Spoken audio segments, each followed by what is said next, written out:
Hi, thank you guys all for coming out here. I wanted to start off this evening by talking a little bit about a name that you probably haven't heard of before, H.J. Rogers. He is not very well known, but he turns out he's actually one of the major forces in the history of electricity for some very weird reasons. H.J. Rogers in 1882 was one of the richest people in the city of Appleton, Wisconsin. He owned a paper mill, and he was literally building a mansion on the hill. And then that summer, he made a fateful decision. He went on a fishing trip with a salesman from the Edison Electric Lighting Company. Now, at the time, H.J. Rogers had never seen an electric light bulb. He actually owned the gas lighting utility in Appleton, so technically, electricity was an up-and-coming competitor for him. But he came back from that fishing trip the proud owner of the rights to license and use Edison technology in the city of Appleton. And it ended up being the beginning of the end for him as a successful businessman. I like this story a lot because it really goes against the narrative I think most of us learned when we were in junior high and high school. This idea that, Thomas Edison invents the electric light bulb in 1879 and everything just kind of comes together perfectly. Like electricity is this killer app that solves a problem everyone knew they had and everyone just adopts it immediately. The reality is a lot messier than that. In reality, the incandescent light bulb wasn't invented in 1879. It was invented in 1804 by a chemist named Humphrey Davy, who became the first person to run an electric current through a thin filament of wire, heating that wire up to the point where it began to glow and produce light. He's better known as a chemist and the guy who discovered the elements potassium and sodium, but he's also the guy who invented the incandescent light. And between Humphrey Davy and Thomas Edison, you've got 80 years of different inventors tinkering around with this technology that was never quite ready for prime time.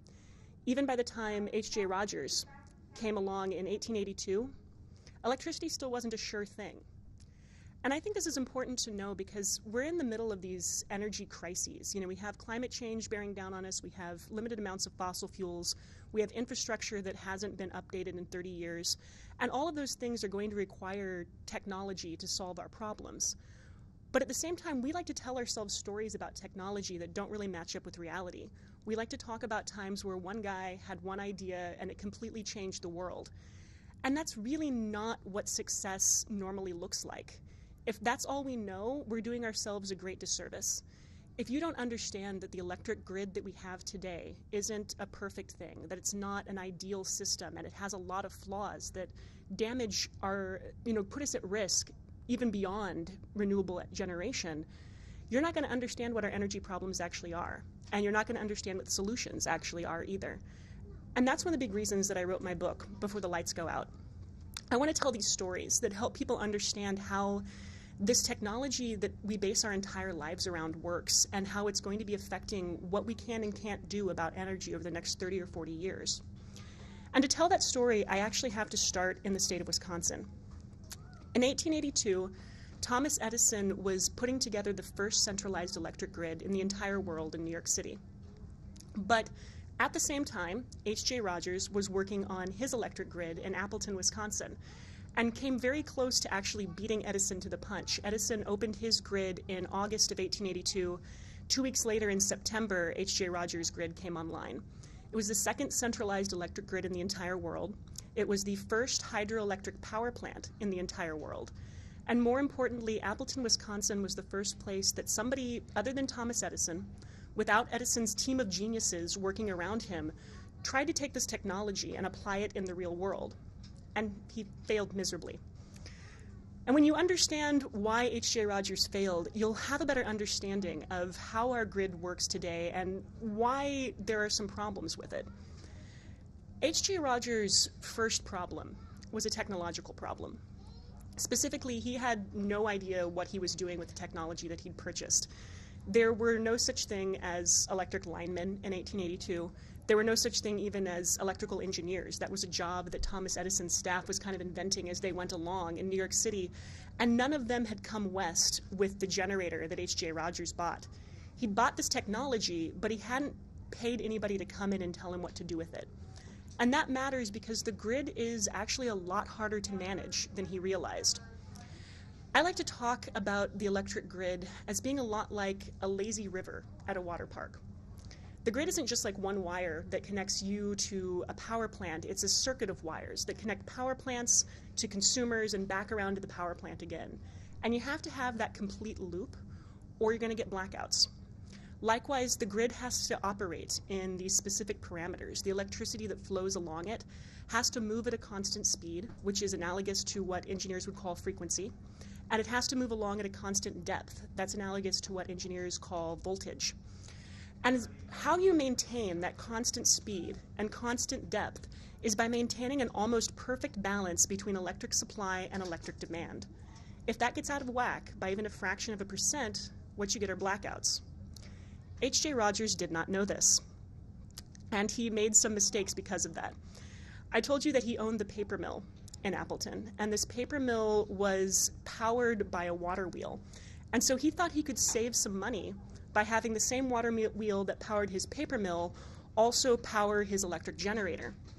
And the problem with this is that that paper mill had a lot of demand for its services. The electric generator had exactly one customer, which was H.J. Rogers himself. So on days that the paper mill was running at full capacity, that generator was producing way more electricity than that little grid needed. And throughout H.J. Rogers' mansion, electric light bulbs would just burn out, pop, pop, pop. And every one of them cost the equivalent of $36. So that quickly became an expensive mistake. But even if H.J. Rogers had been technically competent, and there were people who were technically competent who set up some of these early grids, there's a good chance he still would have failed. And that's because of a business problem. In 1882, there was exactly one thing that you could do with electricity, and that was light a light bulb. But you couldn't make enough money from lighting light bulbs to recoup the costs of building the infrastructure necessary to light that light bulb.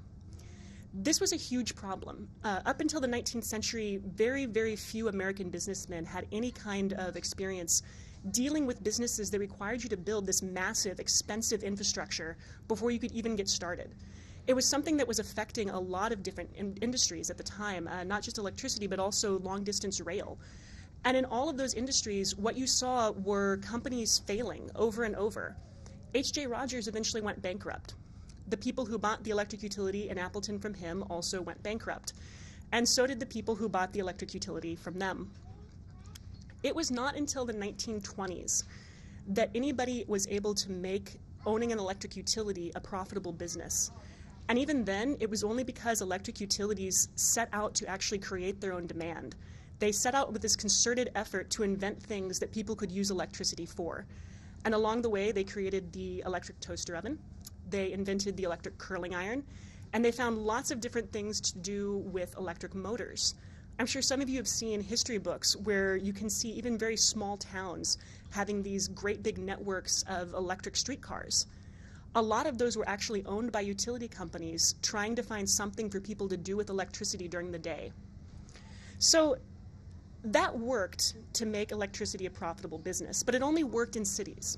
It only worked in places where you could build one infrastructure and serve a lot of people at the same time. It didn't work in rural communities. And so for many, many years, rural America was not electrified. They didn't have the same kind of modernity that the rest of the country did. It wasn't until the 1930s to 1950s when the federal government stepped in and started spreading the cost of building this infrastructure over the entire country that you were really able to get everybody up to the same speed on a technological basis. So I think there are a few important things that we need to learn about the history of electricity. And the first thing is that the electric grid we have right now, it evolved. It wasn't designed. And it often evolved in the hands of people who had absolutely no idea what they were doing. And it shows still today. You know, we don't have storage on our electric grid. I think that's a big surprise to a lot of people because we have batteries all throughout our lives, but there aren't batteries on the electric grid. And so that balance between supply and demand that still has to be maintained is something that has to be maintained manually by people in grid control centers all over the United States. They work 24 hours a day, 7 days a week, and they have to maintain that balance on a minute-by-minute basis all throughout the day. The second thing that we need to learn is that a technology can fail for a really long time and still end up becoming something that's completely ubiquitous to the way that we live. I think there are a lot of analogies between the history of the light bulb and the history of solar power, because I've had people tell me, well,